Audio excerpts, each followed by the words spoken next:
కథలెన్నో చెప్పారు, కవితల్ని రాశారు, కాలాలు దాటారు, యుద్ధాలు చేశారు. ప్రేమలో తప్పు లేదు, ప్రేమలో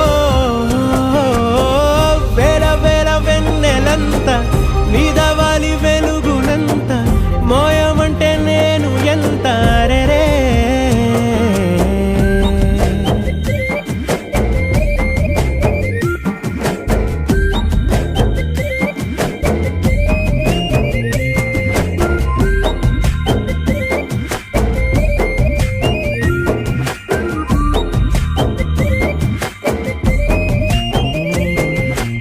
ఆకాశం తాకాలి అని ఉందా, నాతో రా చూపిస్తా